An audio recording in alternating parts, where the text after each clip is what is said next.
Good morning, everybody. This is your favorite aspiring revolutionary here, a wandering author, reminding you that we are all the authors of our own lives.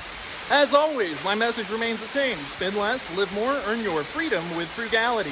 Today we are in front of Muz Mill Falls, which is part of the Sipsey Wilderness in Bankhead National Forest. We're actually standing in a rather large cave. It's a little tough to get the perspective on this, but this is a fairly sizable waterfall. And today we're going to continue our examination of wealth and power by looking at Roman history. So last time, Pompey Magnus, Marcus, Crassus, and Lucullus had defeated Spartacus, who was leading a slave rebellion in the Third Servile War, and had almost had really threatened the senatorial oligarchy for the first time in Rome's history. At the same time, the Pontic king Mithridates was enabling his pirate forces to terrorize the Mediterranean, and then Marian partisans were still waging war against the Senate in Spain. So following their defeat of Spartacus, Pompey heads to the east to subdue Mithridates, which he does successfully. Around this time, the Senate, fearing a new Marius, begins to empower Crassus. However, the two band together, Crassus and Pompey, which signals the very start of what will become the First Triumvirate. However, whenever they back Crassus, instead of actually acquiescing to the Senate's demands, Crassus begins working together with Pompey. They utilize the people's support in order to empower themselves. At the same time, Marcus Tullius Cicero is beginning his career in the Senate, and he sees what's occurring with these popular demagogues who are utilizing the people's support in order to empower themselves. And he wants to maintain control within the oligarchy, and he launches what's called the Concordum Ordinum, which is essentially a plan that he hopes will band together the senatorial elite and the equestrian class of people into a cohesive force that can counter these popular warlords. This is setting the stage for what will become the basis of the Civil War. There's two political parties in Rome, the Populares and the Optimates, which is translated into populists and the best men. Kind of like what we see in our country nowadays. Now, keep in mind, neither of these sides is actually interested in empowering the average Roman person. They are only using the people's support in order to empower themselves.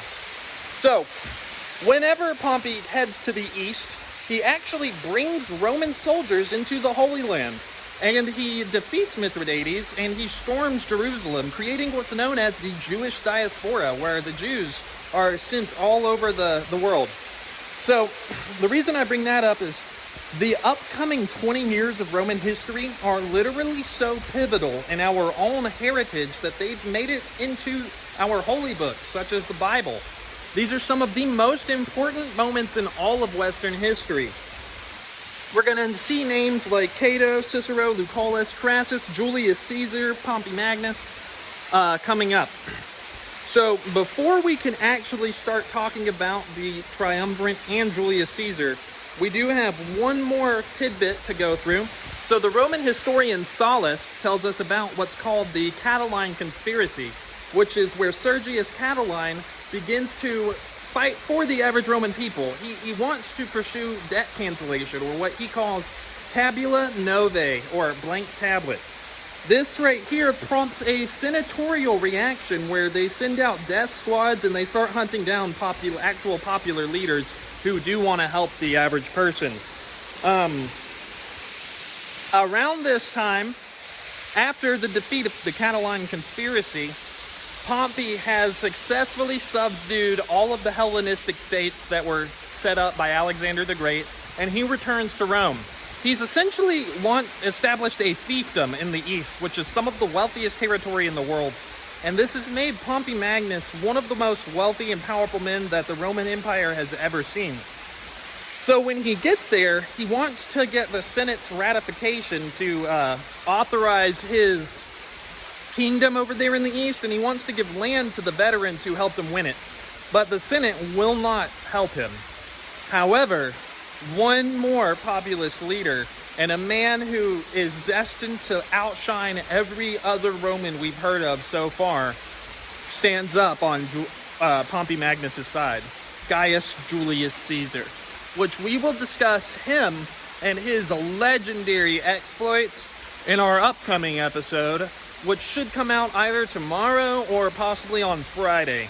Anyways, this is a wandering author reminding you that we are all the authors of our own lives. As always, my message remains the same: spend less, live more, earn your freedom with frugality, and be wary of the populist leaders that you choose to support, because they may only be in it for themselves if we base what happens off of history. And again, what are you guys doing in order to empower and uplift your community today? Because this world isn't changing unless we all do our part. You guys have a good day now.